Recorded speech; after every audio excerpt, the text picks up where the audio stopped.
damos la bienvenida al señor Fabián Jaña. Hola. Bueno, primero que todo quería agradecer a los organizadores por darme la oportunidad de estar acá. Es un gran honor ser parte del primer equipo académico de la Universidad de Aysén que presentan este Congreso Futuro. Quería decir que yo ya tuve una experiencia previa dando una charla que fue en la Escuela de Invierno que organizó la Universidad de Aysén. Algunos de los asistentes de esa escuela ya están acá. Espero que el doctor Schwartz esté escuchando esta charla, no lo veo. Entonces, esa ventaja de que las células de cáncer son ávidas por el azúcar se ocupa en el diagnóstico. Hasta ahora se ocupa en el diagnóstico de cáncer con los escáner PET, que significa tomografía de emisión de positrones. Uno puede usar glucosa o azúcar. Entonces las células que capturan esa glucosa van a brillar en el escáner. Entonces acá podemos ver un escáner PET en que se ve que el hígado está brillando, tiene un tumor en los pulmones y también en los huesos. Esto es una metástasis. Entonces, en todos los tejidos donde hay células de cáncer que capturan glucosa, nosotros podemos observarlo con un escáner PET. Entonces, hasta ahora, el uso de la glucosa y del metabolismo diferenciado de las células tumorales era usado solo en diagnóstico, de esta forma, pero no en el tratamiento. Entonces, la glucosa es capturada por las células normales y tumorales y a través de muchos pasos está formado a piruvato. En realidad lo que pasa es que la glucosa o azúcar que tiene 6 carbonos se divide en 2, entonces se parte en 2 y quedan 2 moléculas de piruvato, cada una es la mitad de una glucosa. Todo este proceso es muy complejo, las células cancerosas lo tienen aumentado, son más de 10 reacciones, y este piruvato va a ser el que va a entrar a la mitocondria. La mitocondria, y por fin voy a hablar de mitocondria después de hablar 15 minutos, la mitocondria es un organelo que se encuentra al interior de todas nuestras células y está caracterizado por ser un sistema reticular dinámico, es decir, tiene forma de túbulos con doble membrana. Si le hacemos un zoom a esta fotografía de microscopio electrónico, podemos ver que hay dos capas, una externa y una interna que está formando pliegues dentro de la mitocondria. Este es otro tipo de fotografía de mitocondria, no puedo evitar ponerla porque es muy bonita, en que es como una electrofotografía tridimensional de una mitocondria. Es la forma ideal de una mitocondria, pero normalmente se encuentran de formas mucho más complicadas que esta, como estas formas. Por ejemplo, se fijan que forman una especie de filamentos, es porque las mitocondrias se unen y desunen entre sí, forman filamentos y redes altamente complejas dentro de las células. Y esta foto es una foto tomada por nuestro grupo con un microscopio confocal en que se ve el núcleo azul y las mitocondrias son estas estructuras anaranjadas. Si se fijan, las células cancerosas, estas son células de cáncer de mama. Si se fijan, las células con cáncer están muy llenas de mitocondrias. Por lo tanto, insisto, las mitocondrias están funcionando en el cáncer y son necesarias. Entonces, para ponerles en contexto, la mitocondria apareció en el árbol de la vida hace cerca de 2.000 millones de años. Antes había solo células sin mitocondrias, pero en algún momento una bacteria que no consumía oxígeno fagocitó una bacteria que sí consumía oxígeno y se dieron cuenta que podían vivir en mejores condiciones viviendo juntas, haciendo simbiosis. Y luego se demoraron unos miles de millones de años en darse cuenta.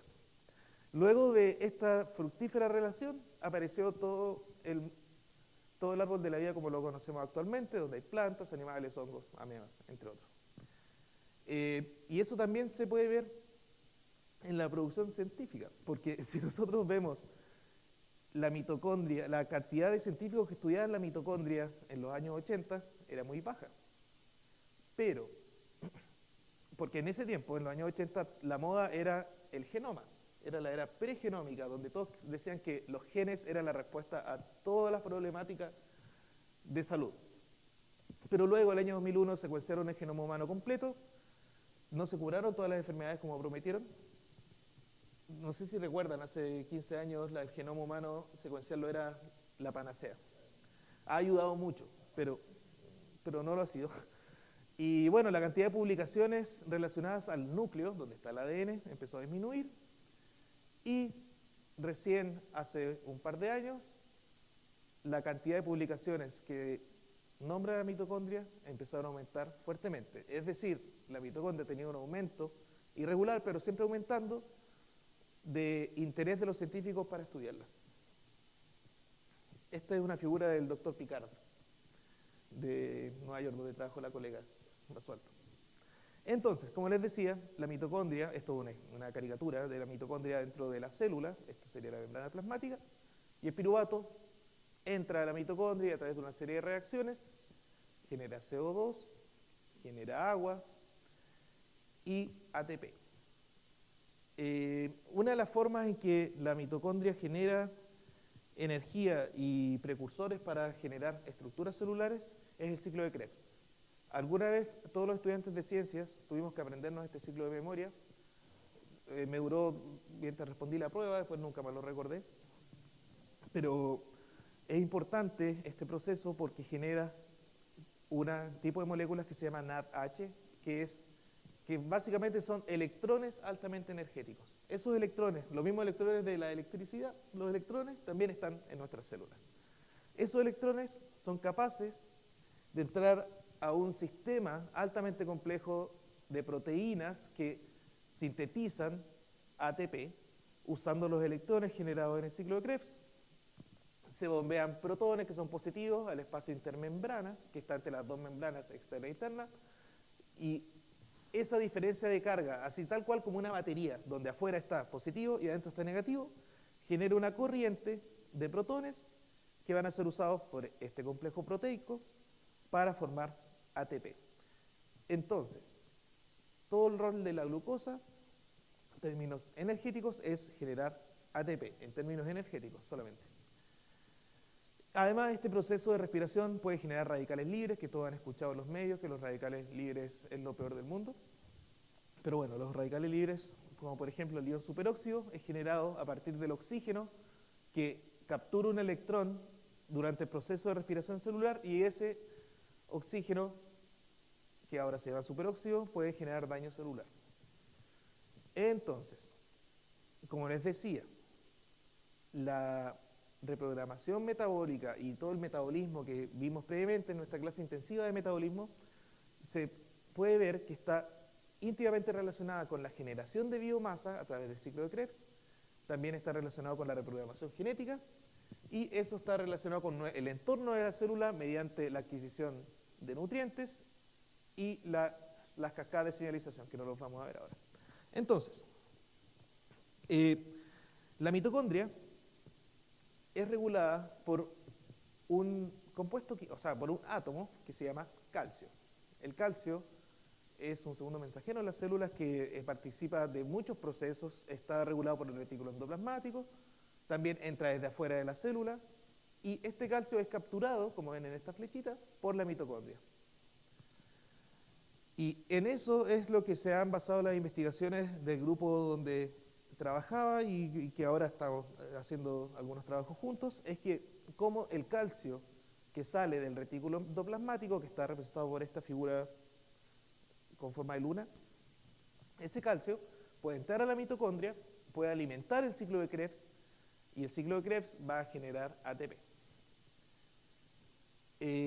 Como les decía previamente, la fosforilación oxidativa, que es el sistema que genera esa diferencia potencial entre la membrana, entre el espacio intermembrana y la matriz, es muy complejo. Si se fijan, hay varios complejos proteicos, que es el 1, 2, 3, 4 y 5, y se llaman complejos proteicos porque cada uno está formado por muchas proteínas.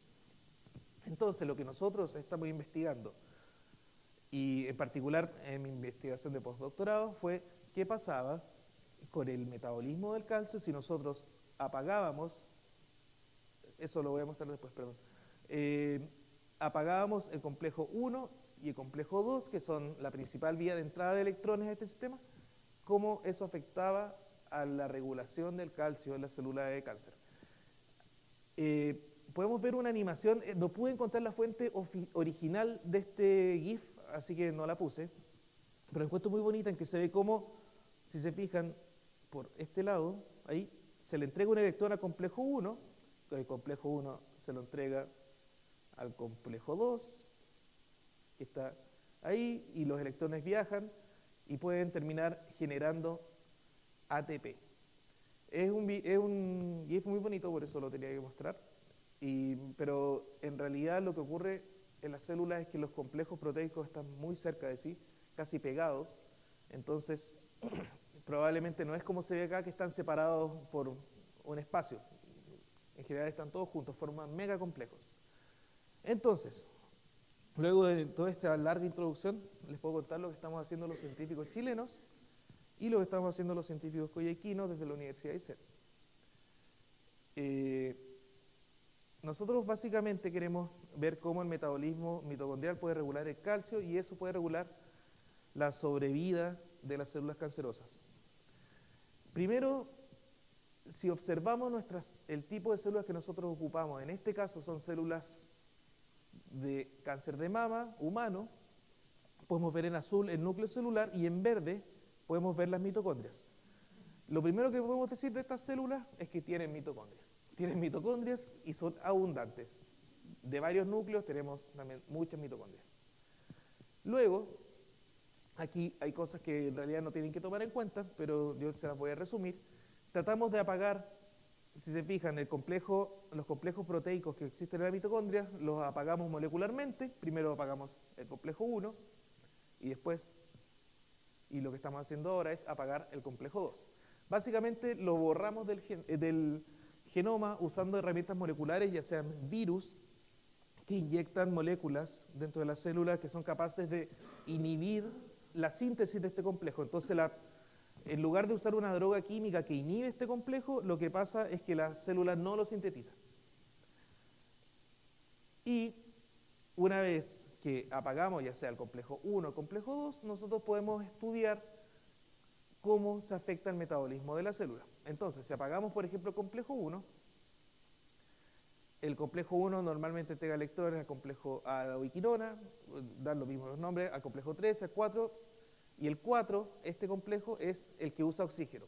Esta es la razón de por qué nosotros respiramos. Consumimos oxígeno, tenemos un sistema respiratorio para llevar oxígeno a nuestras células para que esta cajita, el complejo 4, lo transforme a agua.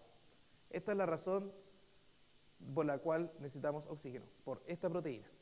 Esta proteína ocupa oxígeno para recibir los electrones que vienen de acá. Si nosotros apagamos el complejo 1,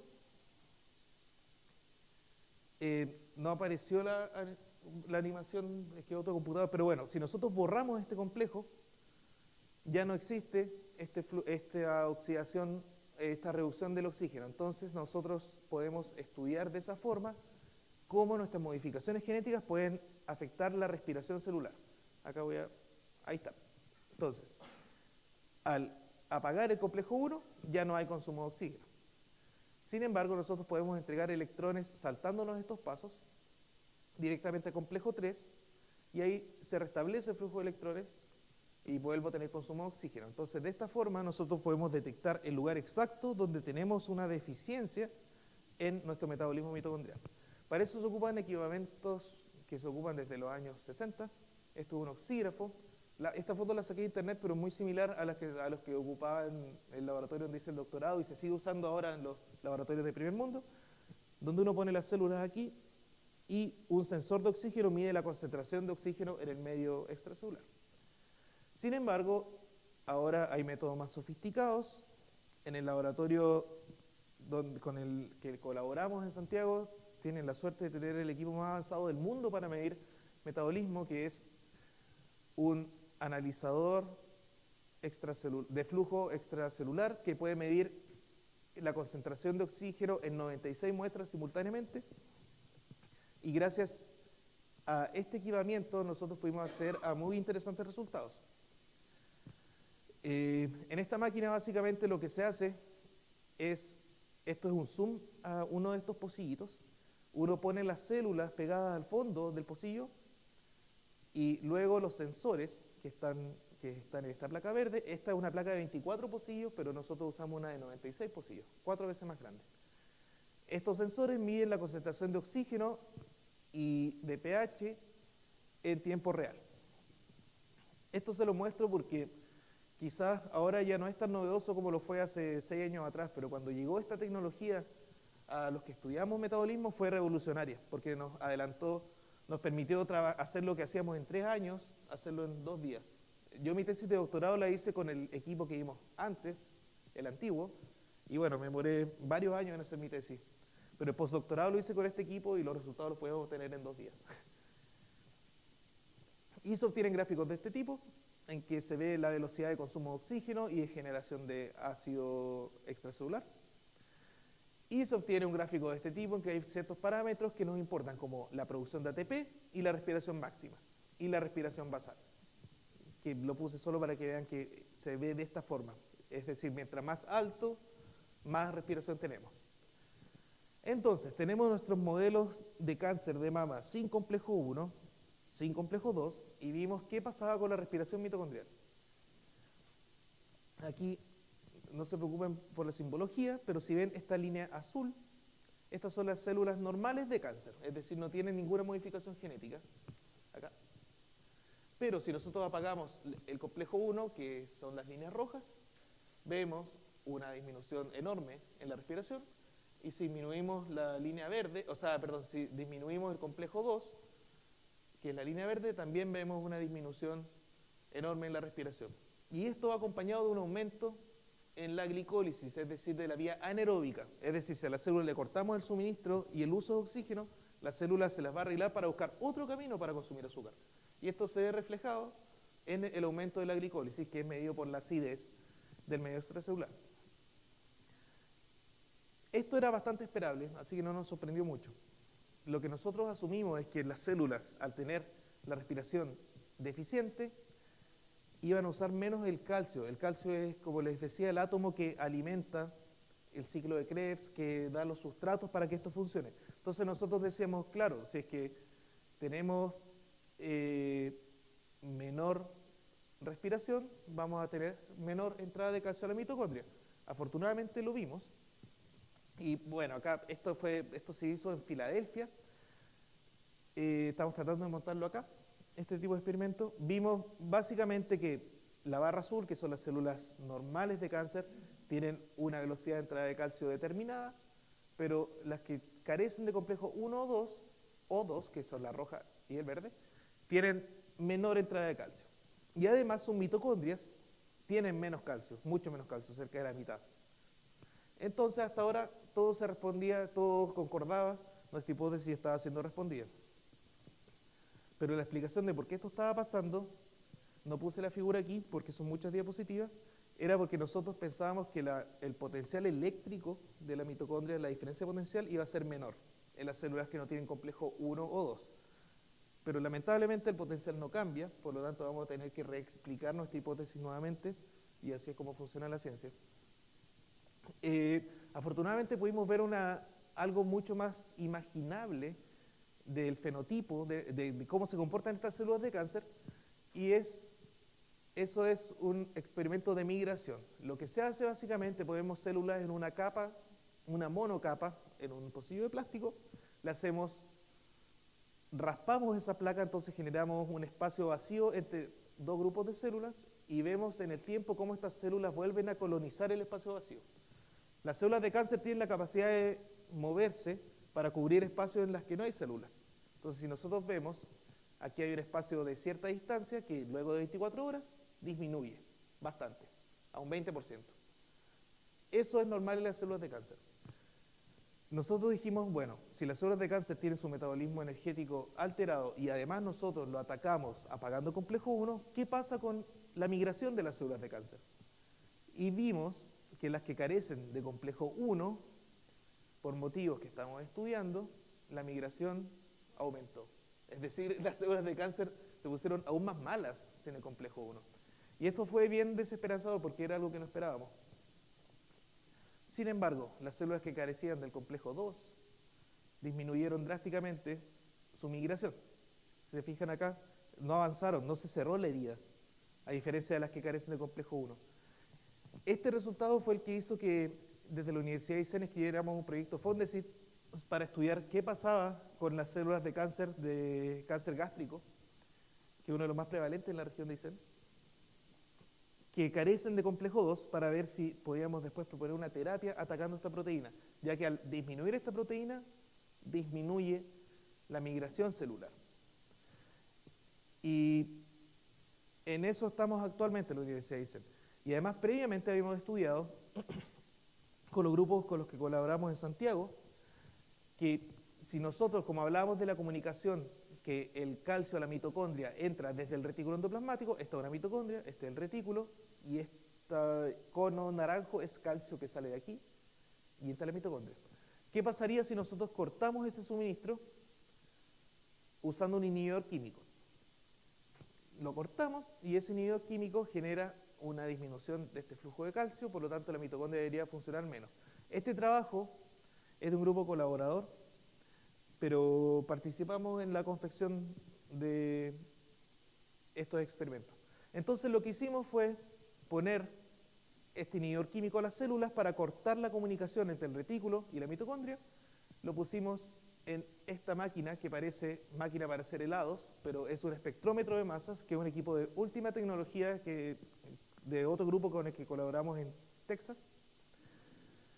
Y vimos qué pasaba con todos los metabolitos, con las sustancias químicas que participan en el metabolismo celular.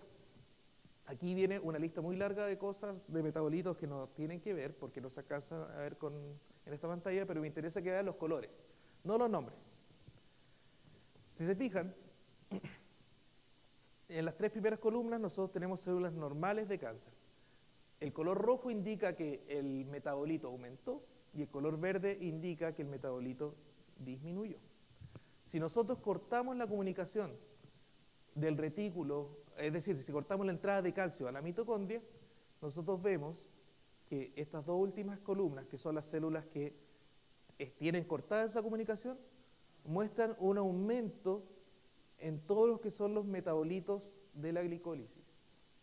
Y muestran una disminución, que son estas 2 líneas verdes, de casi todos los metabolitos, es decir, las moléculas que participan en el metabolismo de la mitocondria. Es decir, si apagamos el suministro de calcio, la mitocondria disminuye su actividad metabólica completa.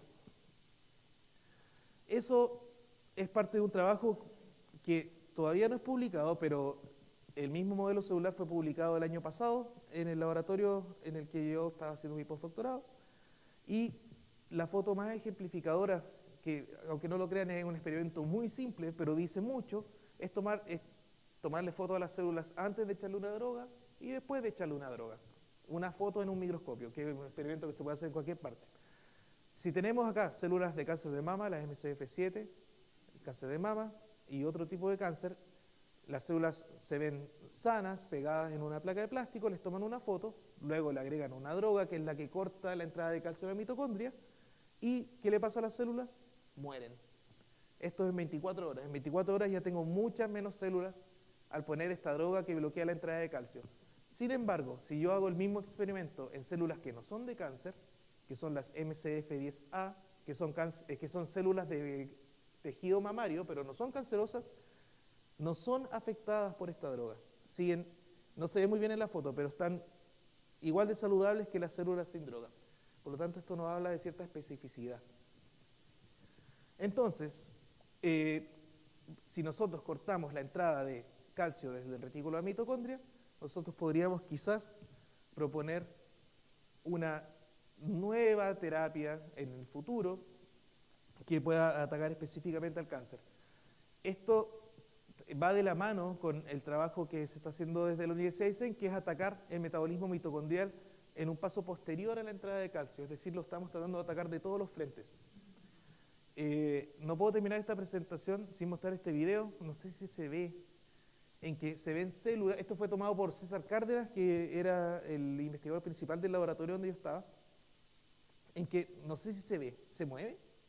No sé si le tengo que poner play. Bueno, estas son, antes de ponerle play, estas son células de cáncer cervicouterino, GELA. en que las mitocondrias están marcadas de color rojo y el núcleo no está marcado. Acá tenemos 3 células, para que vean, para que tengan claro cómo se ve. Entonces, esas son células justo antes de echarles la droga que corta el suministro de calcio, y las grabaron durante toda la noche. Tomaron una foto por segundo y lo juntaron en un video que vamos a ver. No se ve, espera. ¿Se está moviendo? Bueno, lamentablemente se ve muy mal. Ahí va. Bueno, en este video habríamos visto cómo las células... Sí, no funciona. Se los puedo mostrar en otra oportunidad, pero este video lamentablemente no se ve, pero era muy bonito, en que se veía que al poner la droga las células tratan de dividirse y al terminar de dividirse se mueren y se arrugan y desaparecen. No, o sea, no desaparecen, pero se ve como que se achican mucho y se mueren. Y eso muestra en tiempo real cómo funciona esta droga. Qué lástima. Dice QuickTime no disponible. Sí, lamentable. Se lo puedo mostrar después. Entonces, bueno, este trabajo no lo hice yo personalmente, pero es parte de la investigación que se está desarrollando en Santiago y esperamos hacerlo luego 100% en la Patagonia. Para eso estamos equipando un laboratorio, esperamos, de última generación de ciencias biomédicas para poder competir incluso con los mejores laboratorios del mundo. Y todo esto desde Aysén. Y no puedo terminar la presentación sin agradecer a los 2 grandes laboratorios en los que he trabajado hasta ahora. Acá falta la foto de mi nuevo laboratorio que está en construcción. Estas fotos antiguas del laboratorio en Santiago, falta gente muy importante de él, pero es una foto vieja. Pero tengo que destacar al jefe del laboratorio, César Cárdenas, y a 2 estudiantes que en este tiempo eran estudiantes de pregrado, pero ahora ya están haciendo su doctorado, que es Galdo Bustos y Pablo Cruz. Falta otra gente también que no está en la foto, y además tengo que agradecer a la gran familia de la Universidad de Temple, del laboratorio de Mahesh Kumariswamy, en que, bueno, yo tenía la barba un poco más larga en ese tiempo, en que hicimos todos los experimentos de calcio y de microscopía. Así que gracias, eso era.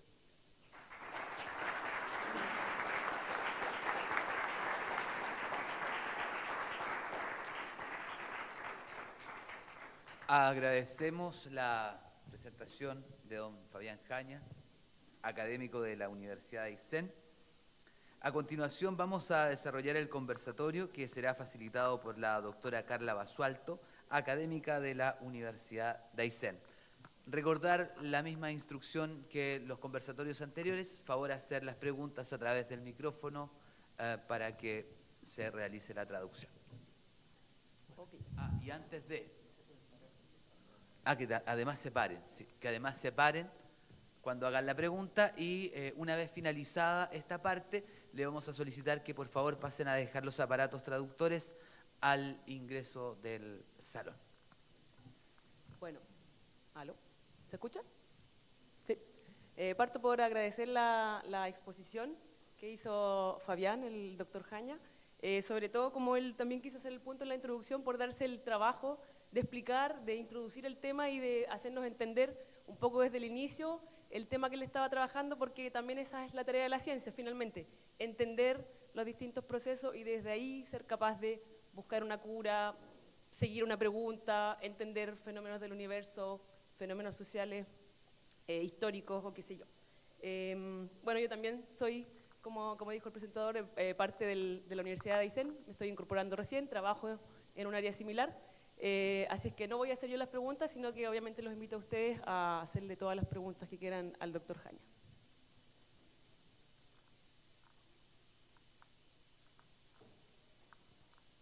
Gracias.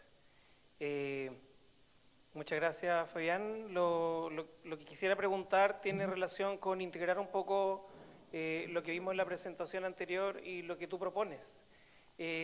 Hasta donde tú puedas conocer esta otra terapia alternativa junto con lo que ustedes están trabajando, la inhibición de los complejos 1 y 2, ¿de qué manera se podrían complementar estas posibles terapias que puedan revolucionar o generar un cambio en lo que se está haciendo actualmente en Chile, que podría tener mejores expectativas para las personas de los distintos tipos de cáncer que, como mostraste al inicio, van en un dramático aumento en los próximos años? en este tiempo y en los próximos años? Bueno, gracias por la pregunta. En realidad es una pregunta muy importante de responder porque lo que ustedes vieron acá son los resultados de experimentos de laboratorio que están hechos en células, en un sistema muy controlado, en placas de plástico, no son animales, no son seres humanos, son células que vienen de humanos pero están muy controladas, muy diferente al entorno de un paciente.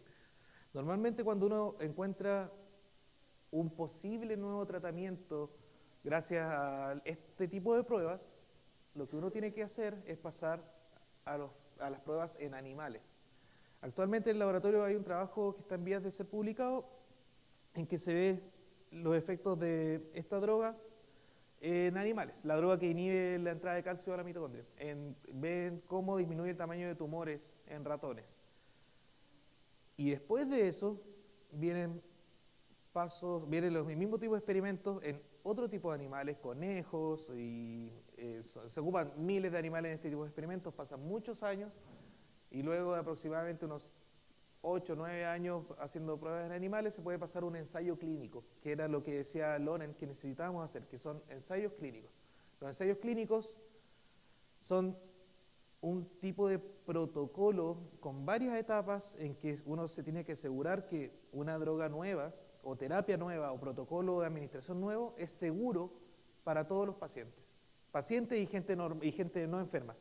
Y eso ocupa muchos años, mucho dinero, y generalmente tiene que ser financiado por farmacéuticas privadas porque el costo es altísimo. Estamos hablando para lanzar una droga nueva, desde su etapa de descubrimiento hasta que se lanza al mercado, estamos hablando de $1.000 millones de gasto.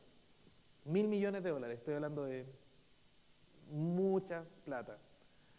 Y por eso es un poco difícil hablar de cura o de que esto va a funcionar, porque lamentablemente nosotros todavía no lo hemos probado en pacientes. Esperamos trabajar en el corto, quizás en mediano plazo, pero espero que sea en el corto plazo, ya con muestras humanas en colaboración con el Hospital de Coyhai, que sería perfecto con los oncólogos del hospital, acceder a las biopsias que sacan de los tumores acá en la región para probar no solo esta droga, que es más que nada del trabajo del que yo participaba antes, sino que drogas que inhiban complejo 1, complejo 2 y ver cómo afecta a biopsias de pacientes de acá. Pero de ahí a pasar a ensayos en humanos estamos hablando de por lo menos 10 años, para que se hagan la idea.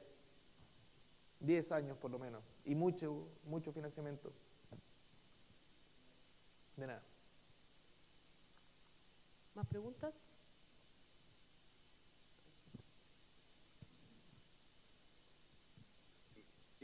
¿Cuáles son los esfuerzos para prevenir más que para curar? Porque si hay tanta inversión para curar, ¿cuánta inversión se necesita para prevenir?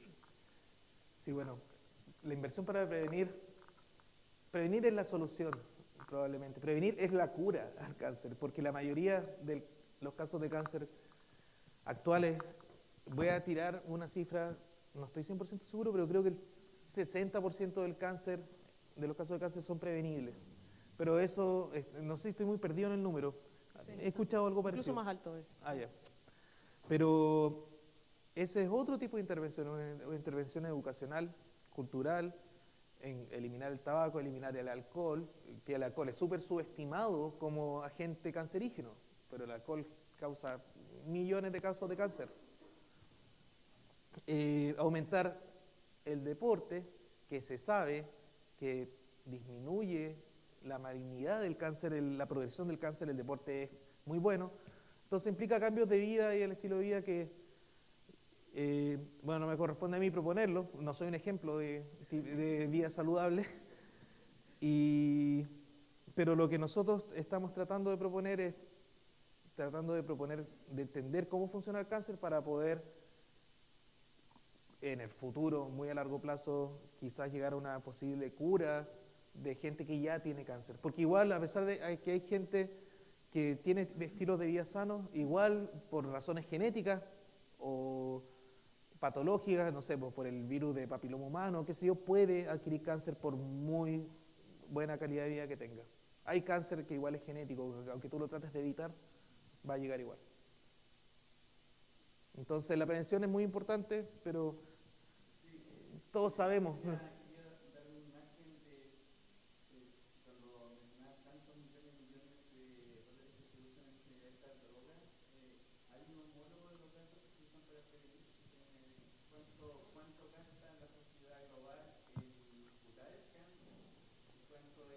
Global para prevenir el cáncer.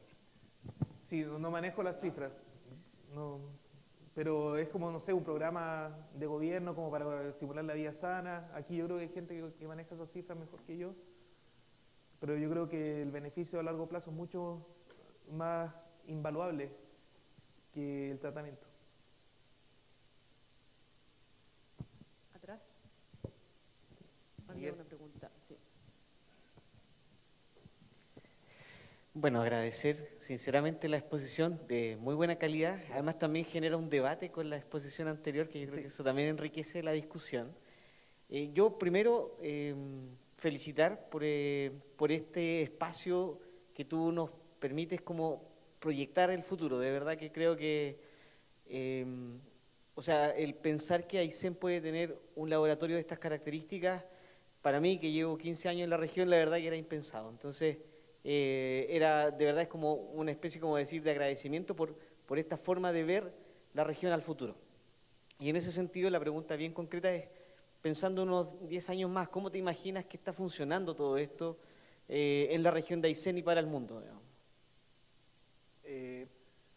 Bueno, en realidad mi responsabilidad en la creación de un nuevo laboratorio no es muy grande. Yo soy el primero porque soy el primero que llegó a hacer ciencias biomédicas, pero se está incorporando nueva gente. Tenemos a la doctora Basualto, experta en metabolismo mitocondrial también, y por lo menos dentro de las conversaciones y expectativas que tenemos los científicos que ya estamos acá y los que piensan venirse en un futuro, es por lo menos tener uno de los centros de investigación biomédica más importantes, al menos de Latinoamérica, acá en Coyhaique. Tenemos fe y estamos trabajando para eso.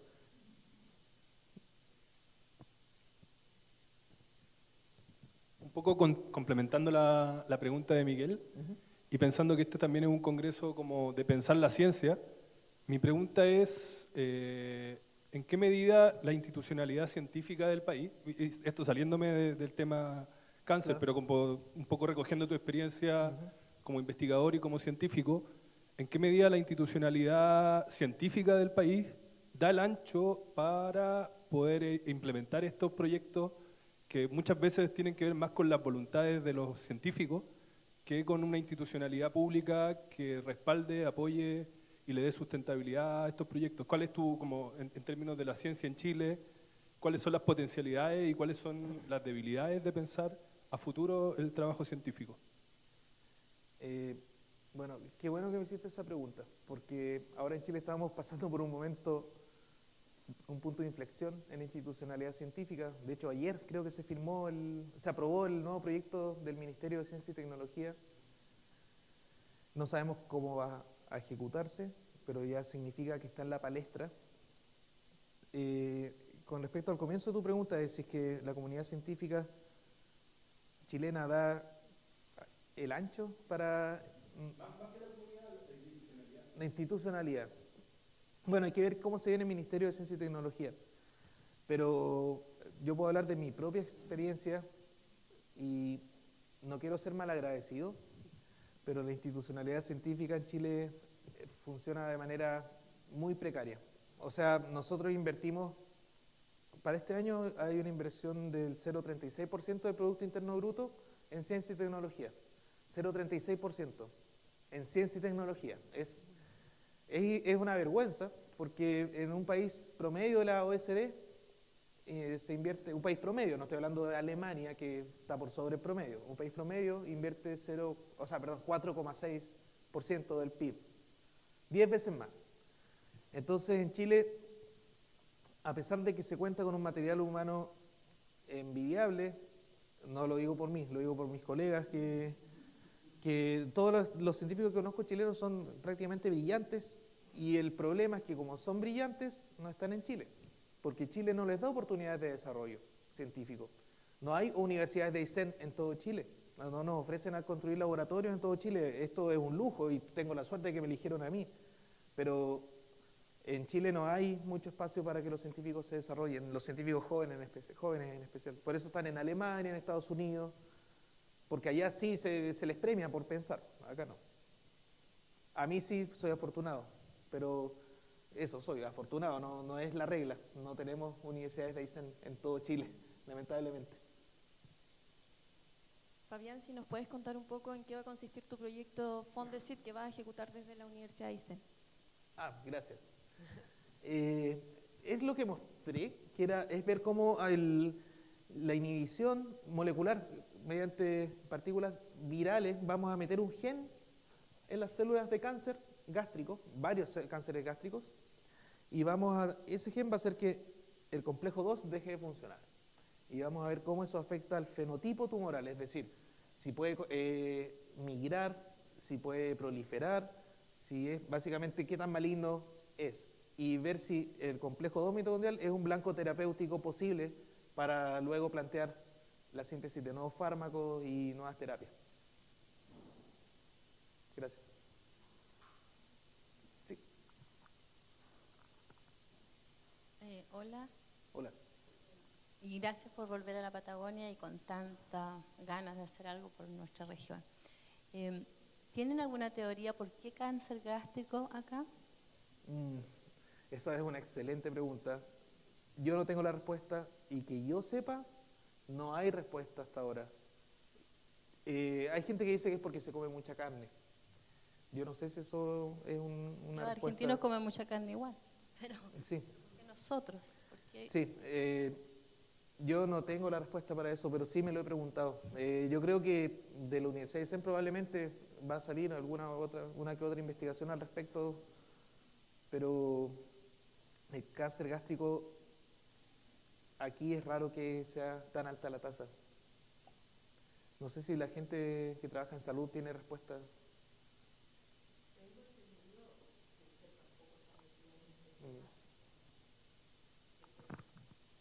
Un momento. Sí, ahí va el micrófono. Sin estar metida en el tema para nada, pero de lo que uno escucha en el pasillo del área de oncología, aparentemente se están haciendo, digamos, la parte alimentaria es un aspecto, pero se están haciendo estudios para comparar en conjunto con las poblaciones de Japón, que como todos saben llevan como la puntera en cáncer gástrico mundial. Entonces, de ahí se abre una fuente de investigación enorme para ver si hay aspectos genotípicos, etcétera. Bueno, eso es lo que queda desafío para ti y para los que vengan. Sí. Pero un poco está recién en un inicio, porque lo que está claro es que en los últimos años se ha ido aumentando la cifra de en general todos los cánceres del aparato digestivo, no solo gástrico, colon también, por ejemplo. El cáncer de colon también está contemplado en este proyecto, se me olvidó decir. Pero lo que tiene que quedar de esto, la respuesta es que la pregunta está abierta. No se sabe, lamentablemente. ¿Queda espacio para una última pregunta del público? ¿No? Bueno, gracias, doctor Jaña. Gracias.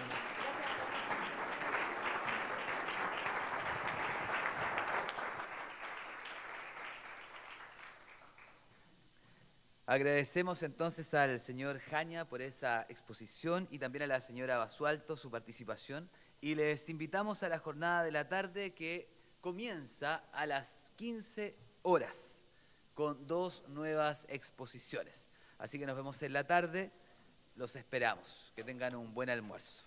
Hasta luego.